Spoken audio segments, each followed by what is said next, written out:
Hey, how you doing? Remember that Star Wars movie where Luke was learning how to use his lightsaber? Reminds me a lot of this thing here. This is a object I took a picture of back in 2018, and it wouldn't surprise me if it doesn't have the same or similar characteristics to that thing in Star Wars. And this object right here, I filmed on May 25th of 2021, 3 years later, and it, in my opinion, has some striking similarities to that other object I just showed you. I've got a couple videos here to show you, so let's just get right to them. It is the recommendation of the President's Special Panel, with concurrence from Majestic 12, that a policy of strict denial of the events surfacing from Roswell, New Mexico, and any other incident of such caliber be enforced. An interactive program of controlled releases to the media, in such fashion to discredit any civilian investigation, be instituted in accordance with the provisions of the 1947 National Security Act. Certainly in 1947, the government could not afford to tell the world. They could not afford to say, look, there are these alien spacecraft penetrating our airspace. We don't know where they're from, what they want, or how they operate, but we thought you'd like to know. That would have been totally irresponsible. There's no question it was justified at the time until they had answers.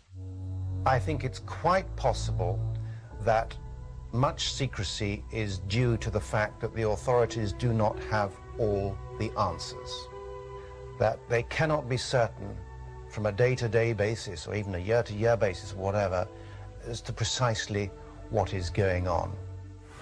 By the mid-1960s, the government's apparent interest in UFOs was waning, but a rash of new sightings of unexplained lights and moving objects reignited the debate.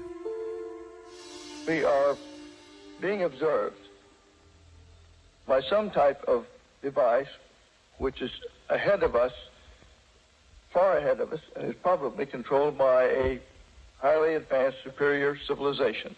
Now, this is a conclusion which I personally have stated and is shared by some members of our Board of Governors and advisors, not all of them. But it has reached to the point where many people in the Air Force have the same conclusion. In fact, the Air Force at one time had a top secret estimate that these things were interplanetary spaceships. Yeah, well, it's kind of hard to argue with those conclusions, in my opinion.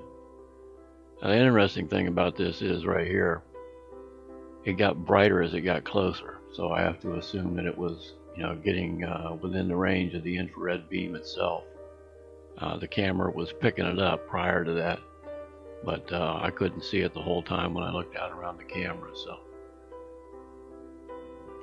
I have to assume it's within our Earth's atmosphere and not a satellite or space station or anything like that.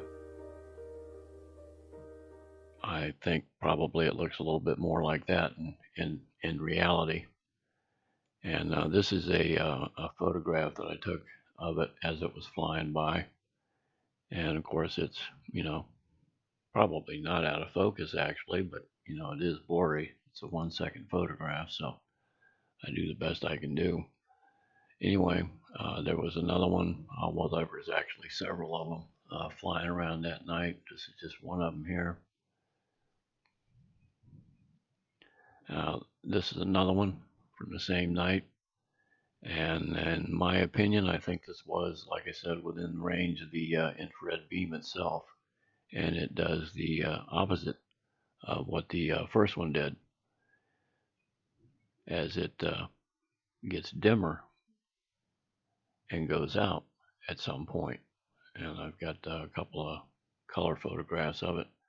So I guess you could argue that, it's just a satellite and it's going in the Earth's shadow. But I just kind of don't agree with that.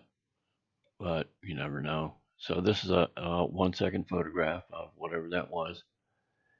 And of course, it's probably out of focus and obviously very shaky, but it is what it is. And you can see it going through different power up surges as it's going along. So I seriously doubt it's a satellite and definitely not an airplane. So anyway, let me know what you think if you feel like it, and Thanks for subscribing, and I appreciate you stopping by, and take care out there no matter what you're doing. I hope we get to do this again sometime. Thanks again.